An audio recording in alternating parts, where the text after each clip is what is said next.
2025-26ನೇ ಸಾಲಿನ ಎಸ್ಎಸ್ಎಲ್ಸಿ ವಾರ್ಷಿಕ ಪರೀಕ್ಷೆಯಲ್ಲಿ ಕುಮಟಾ ತಾಲೂಕಿನ ಮೂರೂರಿನ ಪ್ರಗತಿ ವಿದ್ಯಾಲಯದ ಆಂಗ್ಲ ಮಾಧ್ಯಮ ಪ್ರೌಢಶಾಲೆಯ ವಿದ್ಯಾರ್ಥಿಗಳು ಅತ್ಯಮೋಘ ಸಾಧನೆ ಮಾಡಿದ್ದು, ಸತತ 15 ವರ್ಷಗಳಿಂದ ಶಾಲೆಯು 100% ಫಲಿತಾಂಶ ದಾಖಲಿಸುವ ಮೂಲಕ ಸಾಧನೆಗೈದಿದೆ.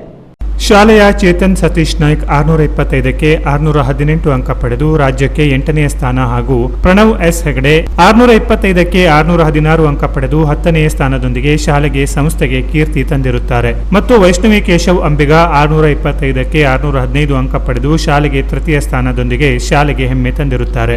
ಪರೀಕ್ಷೆಗೆ ಕುಳಿತಿರುವ 60 ವಿದ್ಯಾರ್ಥಿಗಳಲ್ಲಿ ಪ್ರತಿಶತ 95ಕ್ಕಿಂತ ಹೆಚ್ಚು, 12 ವಿದ್ಯಾರ್ಥಿಗಳು ಪ್ರತಿಶತ 90ಕ್ಕಿಂತ ಹೆಚ್ಚು, 25 ವಿದ್ಯಾರ್ಥಿಗಳು, 35 ವಿದ್ಯಾರ್ಥಿಗಳು ಡಿಸ್ಟಿಂಕ್ಷನ್ ಹಾಗೂ 58 ವಿದ್ಯಾರ್ಥಿಗಳು ಪ್ರಥಮ ದರ್ಜೆ ಹಾಗೂ 2 ವಿದ್ಯಾರ್ಥಿಗಳು ದ್ವಿತೀಯ ದರ್ಜೆಯಲ್ಲಿ ತೇರ್ಗಡೆ ಹೊಂದಿ ಶಾಲೆಯು ಎ ಗ್ರೇಡ್ ಸ್ಥಾನ ಪಡೆದಿರುತ್ತದೆ.